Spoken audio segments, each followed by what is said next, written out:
मध्य प्रदेशातील honey trap स्कॅन्डलनं सध्या मध्य प्रदेशसह देशाच्या राजकारणात चांगलीच खळबळ उडवून दिली आहे। नेते आणि अधिकाऱ्यांना प्रेमाच्या जाळ्यात ओढून त्यांना ब्लॅकमेल करणाऱ्या या गँगनं त्यांच्याकडून कोट्यवधी रुपये उकळल्याचं आता समोर येत आहे। 4 राज्यात पसरलेल्या या स्कॅन्डलमुळे सध्या अनेक नेते आणि अधिकाऱ्यांची अक्षरशः झोप उडाली आहे।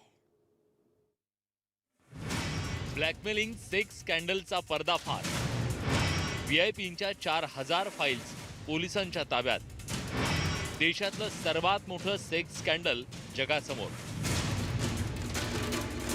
मध्य प्रदेशातील हनी ट्रॅप स्कॅन्डल उघडकीस आल्यानं देशभरातील अनेक बडे नेते आणि अधिकारी यांची अक्षरशः झोप उडाली आहे। कारण या प्रकरणी दररोज नवनवीन खुलासे समोर येत आहेत।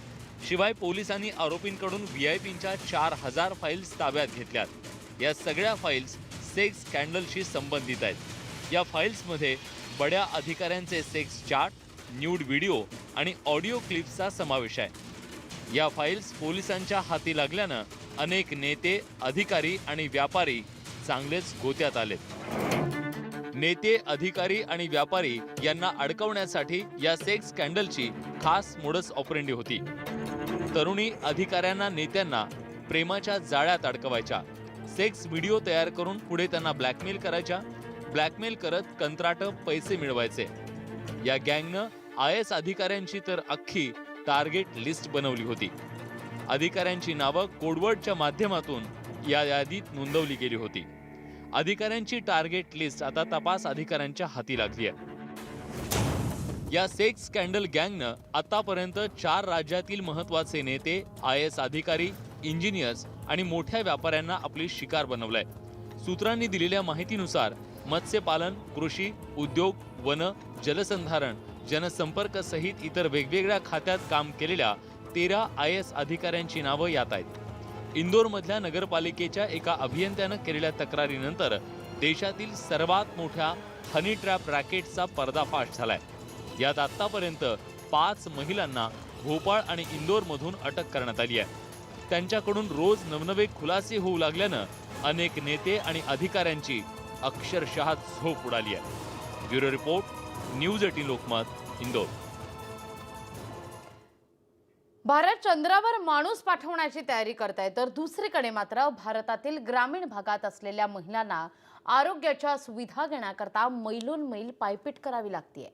9 महिन्यांच्या गर्भवती महिलेला तर चक्क 35 किलोमीटर पायपीट करून आरोग्य केंद्र गाठावं लागलंय।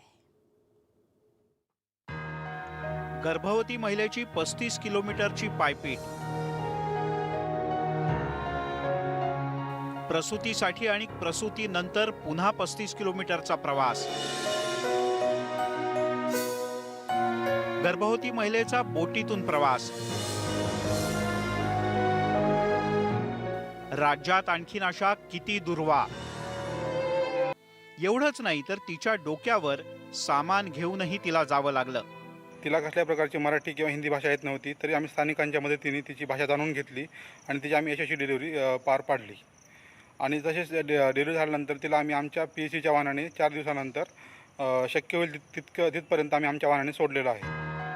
छत्तीसगड राज्यातील नारायणपूर जिल्ह्याच्या उसेवाटीतून ही महिला प्रसूतीसाठी गडचिरोली इथल्या लाहेरी आरोग्य केंद्रात आली।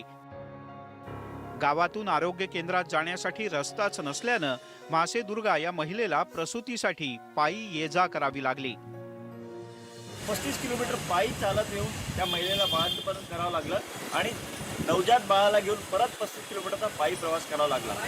ही परिस्थिती आदिवासी भागातली। आरोग्याच्या सुविधा पोहोचणं ही नितांत गरज असल्याचं दिसतंय। यानंतर बातमी क्लीन चिट संदर्भातली। अण्णांनी दिलेली ही क्लीन चिट आहे। अण्णा हजारेंनी आतापर्यंत भ्रष्टाचाराच्या मुद्द्यावरून अनेक नेत्यांना अगदी जेलवारी घडवली, मात्र पहिल्यांदाच अण्णा हजारेंनी शरद पवार यांची मात्र पाठराखण केली आहे आणि क्लीन चिट सुद्धा दिली आहे। पाहूया या संदर्भातलाच हा एक खास रिपोर्ट। भ्रष्टाचाराच्या विरोधात अण्णा हजारे ठामपणे उभे राहतात। त्यांनी दिलेल्या पुराव्यांच्या आधारे सरकार आणि सरकारी यंत्रणा कामाला लागतात। हा नेहमीचा अनुभव आहे। तर दुसरीकडे ईडीने गुन्हा दाखल केल्यानं शरद पवार अडचणीत आलेत। राज्य सहकारी बँकेतल्या घोटाळ्या प्रकरणी अण्णा हजारेंनी पुरावे सादर केले होते. मात्र त्या पुराव्यांमध्ये शरद पवार यांचं नावच नसल्याचं खुद्द अण्णा हजारे यांनी स्पष्ट केलंय. हे माझ्याकडे प्रकरण जे आलेत याच्यात शरद पवारांचं नाव कुठंच नाही. हे कसं आलं, कोणी घातलं ते आता त्यांना माहीत. आता ईडी हे जे तुमच्या संबंध नसेल आणि तरीही त्यांचं नाव पुढे आलं असेल तर या प्रकरणाची चौकशी व्हायला हवी असंही अण्णांनी स्पष्ट केलंय. एकंदरीतच अण्णांच्या क्लीन चिटमुळे राष्ट्रवादी काँग्रेसच्या कार्यकर्त्यांचं मनोबल वाढणार इतकं नक्की. साहेबराव कोकणेसह bureau report, news 18 Lokmat, Nagar. Gadchiroli हा माओवाद्यांच्या हिट लिस्टवर असलेल्या जिल्ह्याला यंदा पुराचा मात्र फटका बसलाय. गेल्या 20 वर्षातील सर्वाधिक पाऊस या जिल्ह्यात बरसला. त्याचा फटका 100 पेक्षा अधिक आदिवासी गावांना बसलाय. त्यामुळे कर्मचारी आणि अधिकारी आदिवासींच्या मदतीकरता पुढे सरसावतायत. ही दृश्य बघून तुम्हाला वाटत असेल की हे कामगार काहीतरी वाहून नेतायत, पण थोडं थांबा. हा फोटो जरा नीट बघा. हा फोटो आहे गडचिरोली जिल्ह्यातल्या जिल्हा परिषदेचे सीईओ डॉक्टर विजय राठोड यांचा. आता तुम्हाला प्रश्न पडला असेल की सीईओ डोक्यावर धान्याची गोणी घेऊन जातायत तरी कुठे? तर ऐका, गडचिरोली जिल्ह्यासह भामरागड तालुक्यात तुफान पाऊस झालाय आणि त्यामुळे संपूर्ण परिसर पाण्याखाली गेला होता. आदिवासी लोकांचे संसार पाण्यात वाहून गेले. 2 वेळचं जेवण मिळेल एवढं धान्यही आदिवासींकडे शिल्लक नाहीये आणि त्यामुळे जिल्हा परिषदेचे सीईओ आणि अधिकाऱ्यांनी स्वतः मदत घेऊन आदिवासी गावांकडे कूच केली आहे. दळणवळणाची कोणतीही व्यवस्था नसल्यानं डोक्यावर धान्यांच्या गोणी घेऊन त्यांनी आदिवासी बांधवांना मदत केली आहे. कार्यकारी आणि अधिकारी व्हिडिओ साहेब वगैरे आले होते. त्यांनी पण डोंग्याने पार करून मरकणाऱ्या गावात येऊन पाहणी केली. सामान वगैरे त्यांनी आपला खांद्यावर आणून दिले आणि लोकांना वाटप केले. एवढंच नाही तर लहानशा बोटीतून अधिकारी आणि कर्मचाऱ्यांनी नदी पार करून ग्रामस्थांना मदत देऊ केली. जिल्हा परिषदेचे अधिकारीच नाही तर स्वयंसेवी संस्थांनी देखील मदतीसाठी हात पुढे केलाय. त्यांनीही आदिवासी भागातील ग्रामस्थांना धान्य आणि संसारोपयोगी वस्तूंचं वाटप केलंय.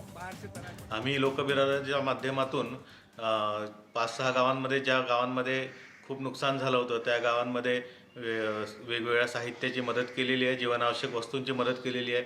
शासनाचे अधिकारी पण मदत पोहोचवण्याचा पुरेपूर प्रयत्न करत आहेत. कशा पद्धतीनं दुकानांची अवस्था झालेली आहे.